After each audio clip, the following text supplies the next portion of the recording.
Hello, good to see you again. Good to have this opportunity to talk to you.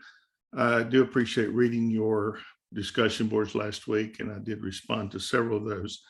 I was just thinking as I prepared to do this talk this morning, there are some distinct advantages to being older. Sometimes you feel like you've lived through most of history, and it's really funny to be in the history department after being in the religion department. When you talk about fundamentalism there, you're kind of looked at cross-eyed, and in a way, people, consider you to be a nut. I'm no longer a fundamentalist. I grew up in that movement, and I know it from the inside very definitely. And I often say I know where the bodies are buried.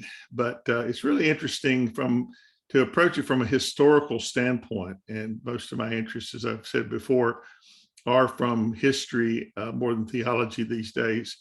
I pastored 20 years, and I'm not doing that now, and enjoy teaching history. So this is much more within my wheelhouse. What I want to share with you today, I want to continue my discussion of my key research topic and talk about some different aspects of religious fundamentalism, and especially Christian fundamentalism. As I noted last time we talked, I look at fundamentalism as being largely monotheistic, and we'll see some of the authors that I explore today will be a bit different from that.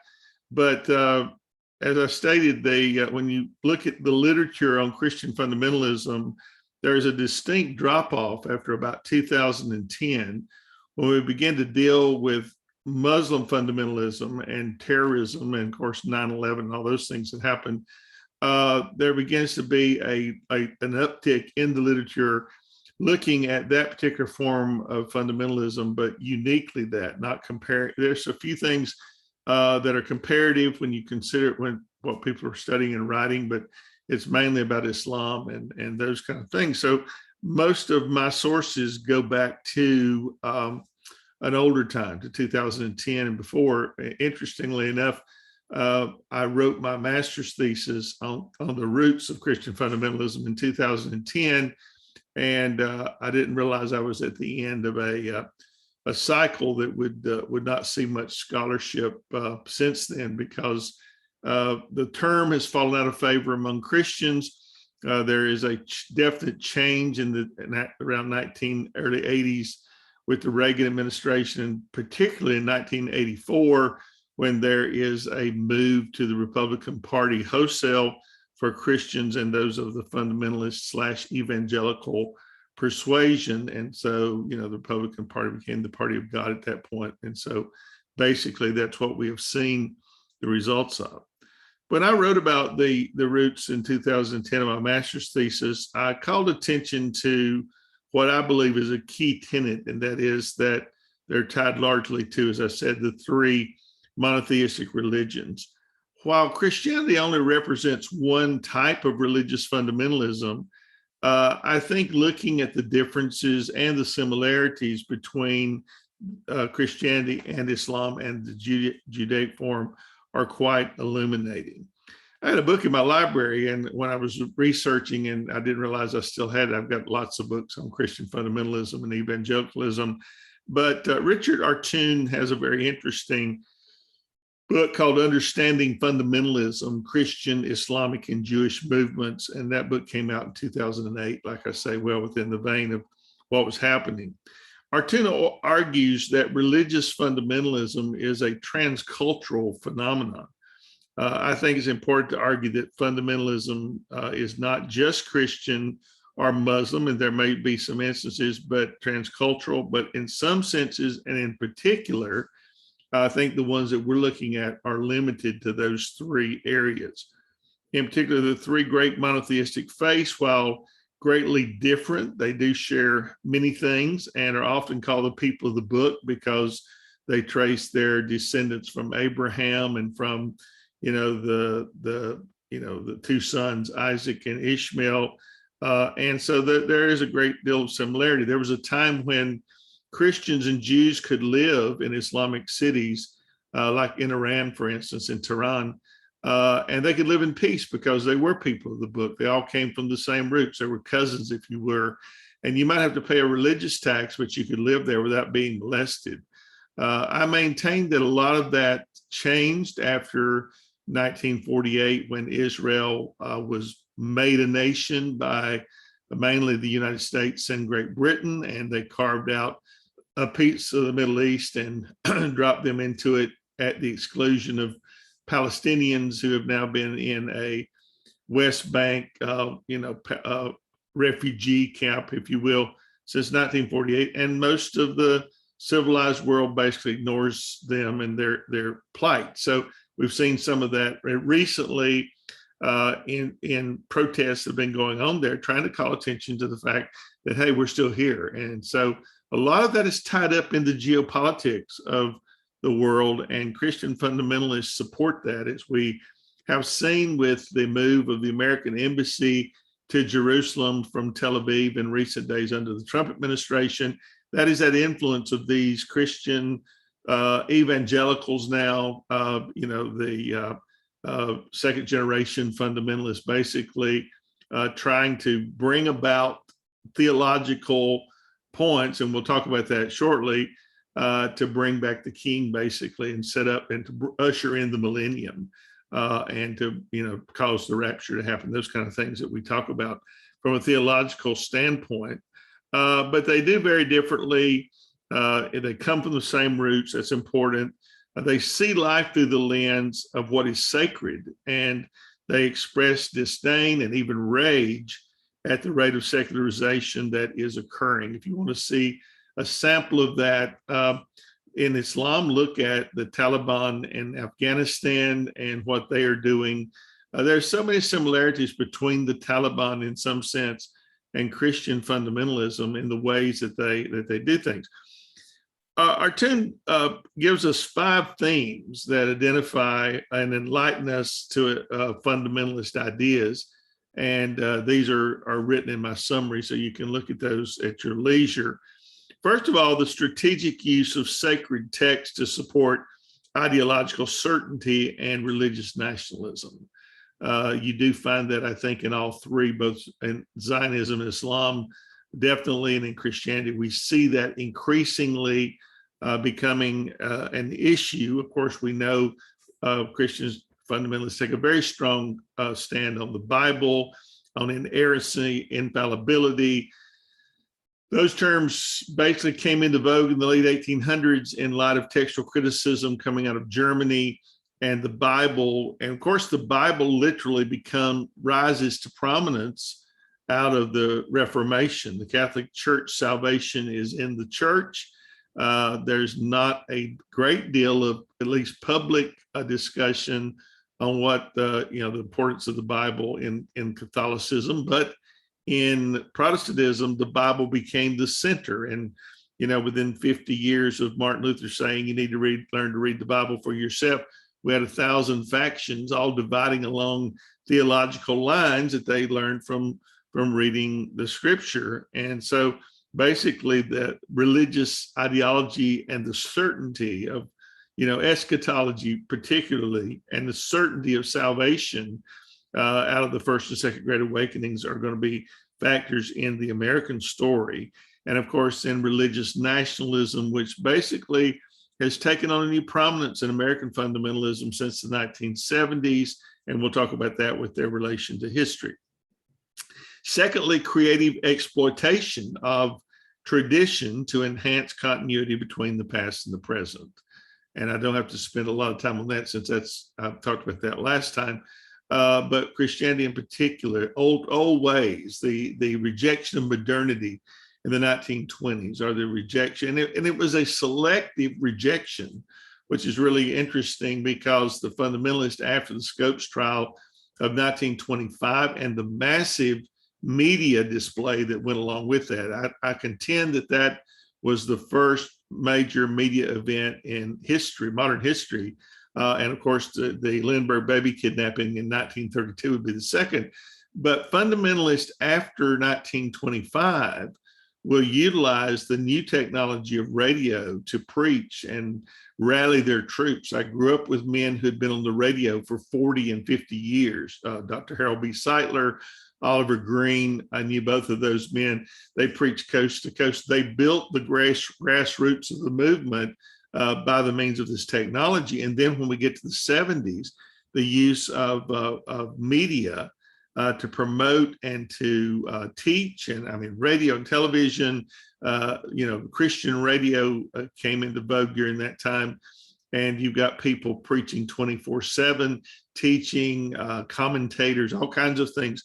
They use technology, so they're not completely anti-modern. They're selectively anti-modern. And so that's the second point. Third point is the endorsement of separatist schemes to protect psychological and cultural purity. This idea of somehow secularism is going to make you impure. I literally belonged to a fundamentalist independent Baptist church in 1975 when I went to Clemson to start my education, and my pastor almost had a stroke. I was going to be somehow perverted and subjected to all kind of evil things and, come out warped and be ruined. And he accosted my parents, and it really got so bad that I had to leave the church. But it's really quite interesting, this idea of purity and the impure, that goes along with that. Of course, you remember, some of you might remember, I'm the oldest guy in the crowd probably, in the 80s when young people took a purity oath. I know the Jonas Brothers always wore their rings that promised celibacy until they were married when they first started singing. They've done a study since then, which is quite interesting, that found that it didn't make Christian young people any less likely to have sex, but it did change their views that if they got pregnant, then they could just pray for it and it would go away. That was the one thing that came out of that. But it was this idea of purity. Development of confrontational tactics to return the sacred back to public life. That's exactly what the Taliban's doing in Afghanistan these days.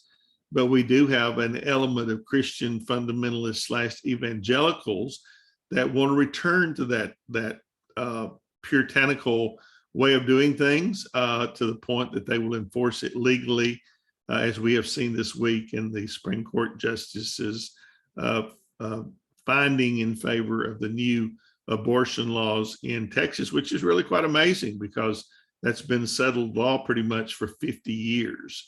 And so with that, they may move against other things like gay marriage and other issues in the culture war that they have waged now for all of these years. Then lastly, the attempt to co-opt modernity through programs of acculturation. And that we see almost on every side. So Anton's book is really informative in those things. I think those 5 points are very clearly articulated. S.K. Gallagher, my source as far as one of my sources as far as journal entries, wrote on understanding fundamentalism, Christian, Islamic, and Jewish movements, the sociology of religion. And he talks a lot about sacred scriptures or sacred text as boundaries. The central place of sacred text beyond just simply ascribing text to be inerrant or taking them literally ought to be considered. And he makes that point against the Christian fundamentalists in that they developed these terms in the 1800s almost as a theological boundary wall. But we must go much further than that, because the text also in their mind sets the boundaries between what is good and what is evil. And often there is no consideration of context or whether it's Old Testament or New Testament. You have a lot of people that still practice Old Testament things that, purity laws and things like that. Our activism opposing modernity, they use the Bible as a basis to go out, of course, and protest against various cultural issues, and the integration of Scripture into all areas of life. Some of these we would not generally have a problem with as believers, but the further away you get from the center, which is a religious studies kind of a term, when you're out on the periphery, this group is out away from the center of religious life in some respects, and so it poses a lot of problems. And so I think it's interesting, and this is one area of possible,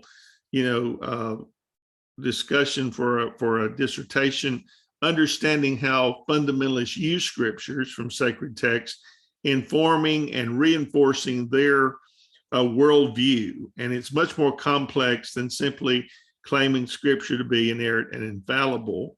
While these ideas developed, they were developed for a reason. There's much more to it than that. And how these views of Christian fundamentalists compare to Christians before the Reformation, after the Reformation, also might be interesting. Kathleen Lee wrote on Waiting for the Rapture, the New Christian Right and its impact on U.S. public policy. I think that several people have written about the change of doctrinal emphasis in the 1800s, which I think is interesting in the early days of fundamentalism, because Baptists were largely post-millennial up until the Second Great Awakening. They were waiting for Jesus to come back, and we're going to, change the world, and the world was going to become better and better until finally the Messiah would come and set up his kingdom here. Darby in the early 1800s came out with this premillennial rapture theory that became the basis for fundamentalism. And Kathleen Lee writes about that very well. And she says the great paradox of Christian fundamentalism is that it was separatist and it rejected modernity and the world. And yet in the 1800s moved toward political influence and its use of technology to promote its eschatology, which drives so many of its beliefs. Tim LaHaye and Jerry Jenkins came out with the Left Behind series in the, 1980s. I knew Tim LaHaye. He was a graduate of Bob Jones University. Actually pastored Southern Baptist Church while I was at Bob Jones, which is another can of worms. It would be interesting to investigate, but I won't. But both those guys came out with the Left Behind series, made movies, and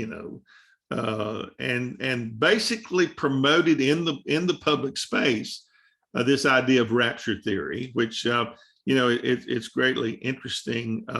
But Kathleen Lee notes that movements attempt to Christianize America and how that has been thwarted by scandals and divisions within Christianity. But these ideas are still a major consideration and moved from the individual to a Republican Party where it hopes to force its standards on other largely unwilling, witting populations. Lee believes that as we understand premillennial eschatology, we can better understand the Christian fundamentalist movement and how it might impact the United States and how we address social, cultural, even environmental issues. The COVID vaccine, for instance, the environment, global warming, this week's abortion ruling, all of those things have been influenced by this position by fundamentalist evangelicals. And even like I said, the moving of the embassy from Tel Aviv to Jerusalem, declaring Israel to be the sole owner of the land, and are all efforts by this eschatological perspective of premillennial. Let's bring back the king and get this thing moving and get the end times done, which would involve the slaughter of millions of people, Muslims mainly. And so, it's paradoxical that goes against the very tenets of Christianity that we believe in. John Ayabi wrote A Sense of the Christian Heart, a Christian religious experience in the United States, and he explores this idea of religious experience that is so central to fundamentalism and evangelicalism, for the fact. But in 2002, the Gallup poll said 41% of Americans claimed a definitive religious experience. And so basically, how fundamentalists and evangelicals perceive that experience, he starts with the Puritans of 1600s and goes all the way through to the modern premillennialists, fundamentalists, to our present pluralistic society, and ask, how do we get there with all of this religion and all these very definitive beliefs? And he looks at the African-American church and how different their experience is. You don't find many African-American fundamentalists. I was raised in this movement from 1957 to probably 1993. And I don't remember there was one Black fundamentalist preacher that came through Bob Jones that preached sometimes at Bible conference. That's the only African American that I remember seeing. And finally, Scott Appleby writes the history in the fundamentalist imagination, and how that they tend to co-opt history to tell their own story, and to make, place them within the framework of history. And he cites again this move to scriptural inerrancy as not being a defining mark in other movements, but he points out in the paper to look at how different movements reconstruct history.